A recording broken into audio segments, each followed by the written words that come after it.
폐섬유증, 폐섬유화증, 턱발성 폐섬유증 IPF, 턱발성 폐섬유화증 IPF, 간질성 폐질환. 폐섬유증은 악화 요인과 상관없이 동일한 기준을 따릅니다. 따라서 근원적인 기전 치료는 동일할 수밖에 없습니다. 폐 간질 조직이 섬유화되는 위험한 질환인 폐섬유증에는 다양한 종류가 있습니다. 따라서 폐섬유증의 원인에 따라 근원적인 치료가 달라질 것입니다. 그러나 폐섬유증의 원인은 다양하지만 폐섬유증의 최종적인 진행 기전은 동일하기에 특정적인 처치가 아닌 근원적인 기전 치료는 동일할 수밖에 없습니다. 다음은 폐섬유증이 유발되는 질환들에 대해 위키피디아에 기재된 내용입니다. 섬유화의 명확한 이유를 진단할 수 있는 환자들도 있지만 그 원인을 밝혀내지 못하는 경우도 있는데 이런 경우를 턱발성 폐섬유증이라고 한다. 폐섬유증으로 인해 폐섬유화가 진행된 폐조직을 복구할 수 있는 방법은 없다.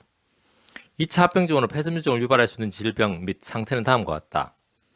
1. 직업이나 환경으로 인한 금속이나 특정 기체에 대한 노출에 의한 성면폐증, 규폐증, 특히 광부, 선박, 노동자 등은 더 높은 위험 환경에 노출되어 있다.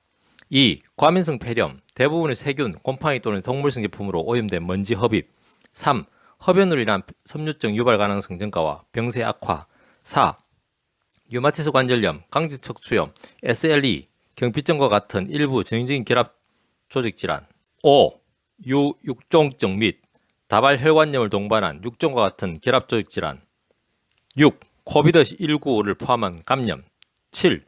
특정 약물, 아미아다론, 블레오마이신, 부설판, 메토트렉세이트, 아포포로민, 니트로프란토인 등.